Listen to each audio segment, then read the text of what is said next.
हरे कृष्णा।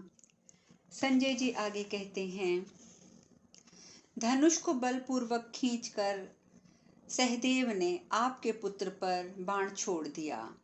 राजन, वह बाण दुशासन को तथा उसके विशाल कवच को भी वेग पूर्वक विदीर्ण करके बांबी में घुसने वाले सर्प के समान धरती में समा गया। महाराज, इससे आपका पुत्र महारथी जो था वह मूर्छित हो गया। उसे मूर्छित देख उसका सारथी तीखे बाणों की मार खाकर अत्यंत भयभीत हो तुरंत ही रथ को रणभूमि से दूर हटा ले गया। कुरुवंशी दुशासन को रणभूमि में पराजित करके पांडुनंदन सहदेव ने दुर्योधन की सेना को वहां उपस्थित देखकर उसे सब ओर से मथ डाला। भरतवंशी नरेश, जैसे मनुष्य रोष में आकर चींटियों के दल को मसल डालता है, उसी प्रकार सहदेव ने उस कौरव सेना को धूल में मिला दिया। इस प्रकार श्री महाभारत कर्ण पर्व में सहदेव और दुशासन का युद्ध विषयक 23वां अध्याय पूर्ण हुआ। संजय जी आगे कहते हैं, युद्ध स्थल में कौरव सेना को खदेड़ते हुए वेगशाली वीर नकुल व कर्तन कर्ण को उसने रोषपूर्वक रोक लिया। तब नकुल ने कर्ण से हंसते हुए कहा, आज दीर्घ काल के पश्चात देवताओं ने मुझे सौम्य दृष्टि से देखा है, ये बड़े हर्ष की बात है। पापी कर्ण, मैं रणभूमि में तेरी आंखों के सामने आ गया हूँ, तू आज मुझे अच्छी तरह देख ले। तू इन सारे अनर्थों को तथा वैर एवं कलह की जड़ है, इस बात को जान ले। तेरे ही दोष से कौरव आपस में लड़ भिड़ कर क्षीण हो गए हैं। आज मैं तुझे समर भूमि में मारकर कृतकृत्य एवं निश्चिंत हो जाऊंगा। नकुल के ऐसा कहने पर सूत नंदन कर्ण ने उससे कहा, वीर, तुम एक राजपुत्र के विशेषता धनुर्धर योद्धा के योग्य कार्य करते हुए मुझ पर प्रहार करो। हम तुम्हारा पुरुषार्थ देखेंगे। शूरवीर, पहले रणभूमि में पराक्रम प्रकट करके फिर उसके विषय में तुम्हें बढ़ चढ़कर बातें करनी चाहिए। तात, शूरवीर संग्रामण में बात न बनाकर अपनी शक्ति के अनुसार युद्ध करते हैं। तुम पूरी शक्ति लगाकर मेरे साथ युद्ध करो, मैं तुम्हारा घमंड चूर चूर कर दूंगा। ऐसा कहकर सूतपुत्र कर्ण ने नकुल पर तुरंत ही प्रहार किया, उन्हें युद्ध स्थल में 73 बाणों से बींध डाला। महाधनुर्धर कर्ण ने शिला पर तेज किए हुए पंख वाले बाणों से नकुल के धनुष को भी काट दिया और उसे पुनः और बाणों से पीड़ित कर दिया। जैसे विषधर नाग धरती फोड़कर जल पी लेते हैं, उसी प्रकार उन बाणों ने नकुल का कवच छिन्न भिन्न करके युद्ध स्थल में उनका रक्त पी लिया। तत्पश्चात नकुल ने सोने की पीठ वाला दूसरा धनुर्धर धनुष हाथ में लेकर कर्ण को 70 और उसके सारथी को 3 बाणों से घायल कर दिया। महाराज, इसके बाद शत्रुओं का संहार करने वाले नकुल ने कुपित होकर एक अत्यंत तीखे श्रुप से कर्ण का धनुष भी काट दिया। धनुष कट जाने पर संपूर्ण लोकों में विख्यात महारथी कर्ण को वीर नकुल ने हंसते हंसते 300 बाण मारे। मान्यवर, पांडुपुत्र नकुल के द्वारा कर्ण को इस तरह पीड़ित हुआ देख देवताओं सहित संपूर्ण रथियों को महान आश्चर्य हुआ। तब वैकर्तन कर्ण ने दूसरा धनुष लेकर नकुल के गले की हंसली पर 5 बाण मार दिए।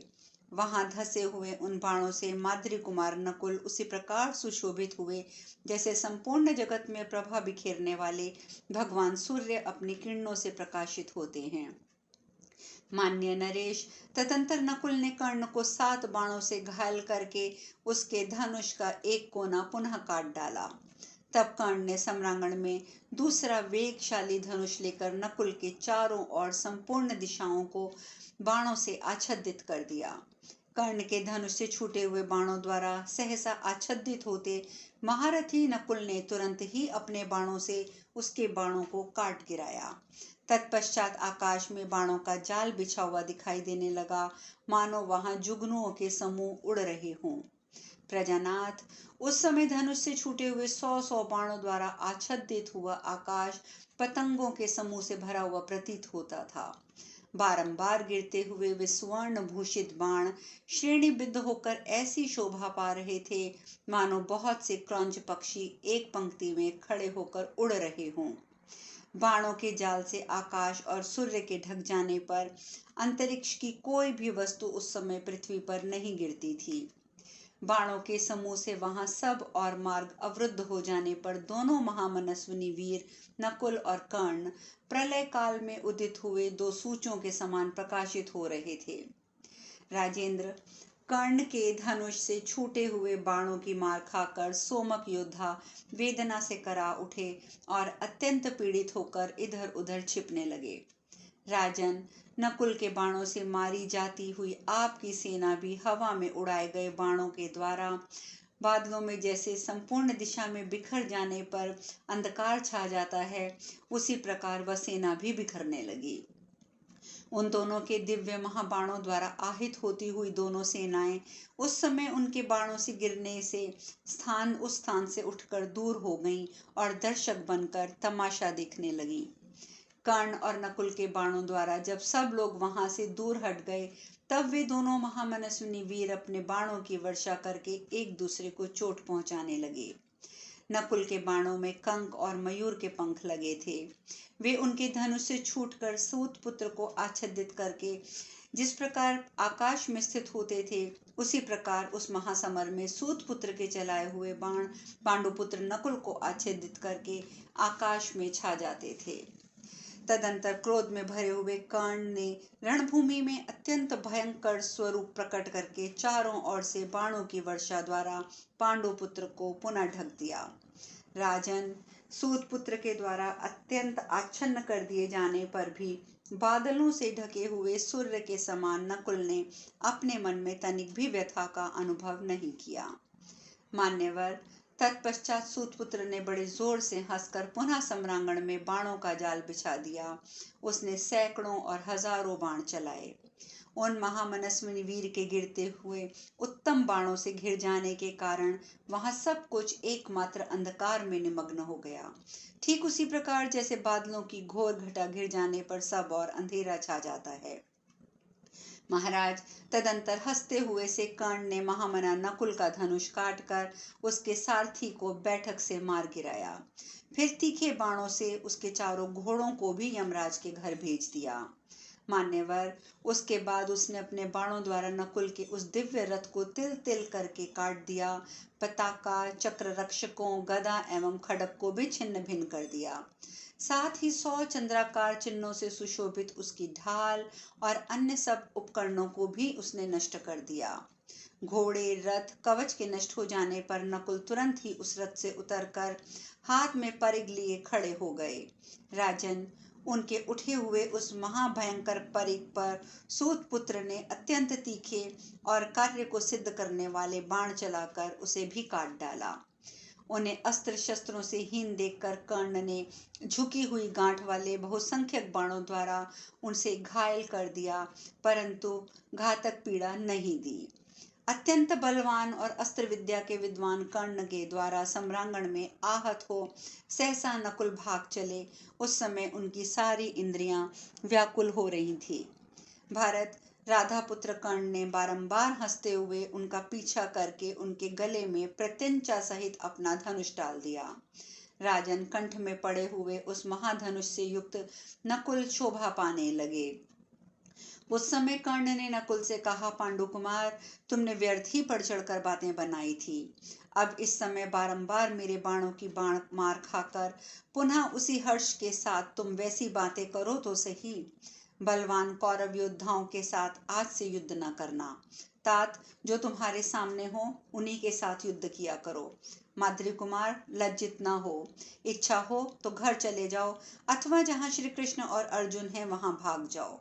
महाराज, ऐसा कहकर उस समय कर्ण ने नकुल को छोड़ दिया।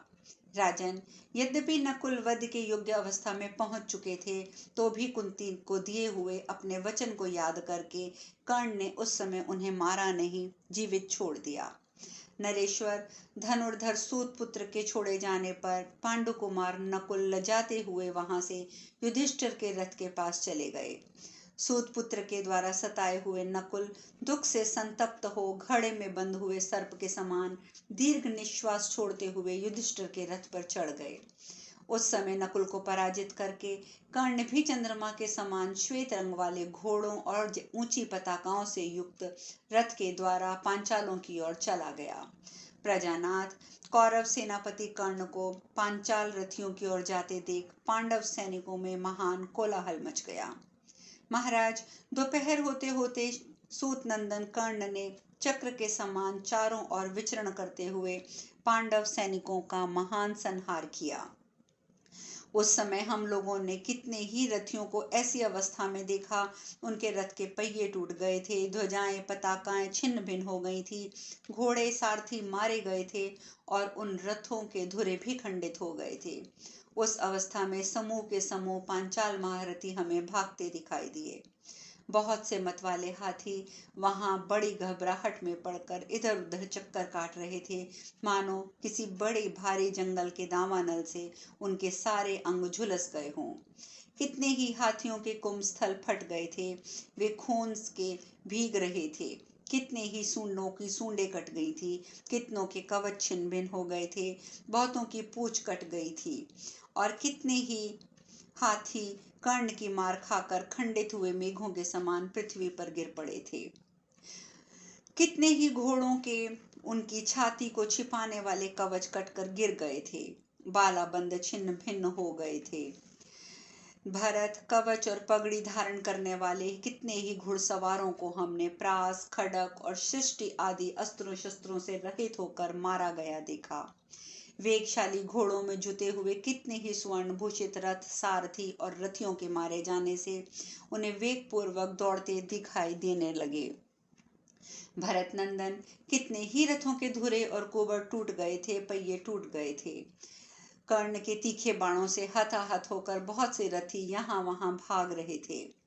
नक्षत्र समूहों के चिन्हों वाले कवचों से आच्छादित, उत्तम घंटों से सुशोभित, विचित्र ध्वजा पताकाओं से अलंकृत हाथियों को हमने चारों ओर भागते देखा। हमने ये भी देखा कि कर्ण के धनुष से छूटे हुए बाणों द्वारा योद्धाओं के मस्तक, भुजाएं और जांघें कट कट कर इधर उधर गिर रही थी।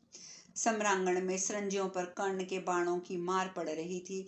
वे भी पतंगे जैसे अग्नि पर टूट पड़ते थे, वैसे उसी प्रकार वे भी कर्ण की ओर बढ़ते ही जा रहे थे। महारथी कर्ण प्रलय काल के प्रचंड अग्नि के समान जहां तहां पांडव सेना को दग्ध कर रहा था। उस समय क्षत्रिय लोग उसे छोड़कर दूर हट जाते थे। पांचालों के जो वीर महारथी मरने से बच गए थे, उन्हें भागते देख कर्ण पीछे से उन पर बाणों की वर्षा करता और उनकी ओर दौड़ता। उन योद्धाओं के कवच और ध्वजा छिन्न भिन्न हो गए थे। उसी महाबली सूत पुत्र अपने बाणों से शत्रुओं को संतप्त करता रहा।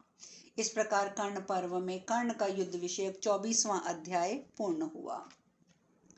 संजय जी आगे कहते हैं, महाराज, दूसरी ओर युयुत्सु आपके पुत्र की विशाल सेना को खदेड़ रहा था। यह देख उलूक वहां आ धमका और युयुत्सु से बोला, अरे खड़ा रह, खड़ा रह। राजन, तब युयुत्सु ने तीखी धार वाले बाण से महाबली उलूक को उसी प्रकार पीट दिया जैसे इंद्र पर्वत पर वज्र का प्रहार करते हैं। इससे उल्लूक को बड़ा क्रोध हुआ। उसने युद्ध स्थल में एक शुरप के द्वारा आपके पुत्र का धनुष काटकर उस पर कर्णी नामक बाणों का प्रहार कर दिया। युयुत्सु ने उस कटे हुए धनुष को फेंककर क्रोध से आंखें लाल करके वेगशाली दूसरा धनुष हाथ में ले लिया। उसने शकुनी पुत्र उलूक को 60 बाणों से बींध दिया और बाणों से उसके सारथी को पीड़ित कर दिया। तत्पश्चात उसे और भी घायल कर दिया।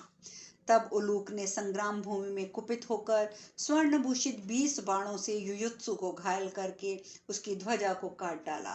राजन, ध्वज का दंड कट जाने पर युयुत्सु का वह विशाल कांचन ध्वज छिन्न भिन्न होकर सबके सामने भूमि पर गिर पड़ा।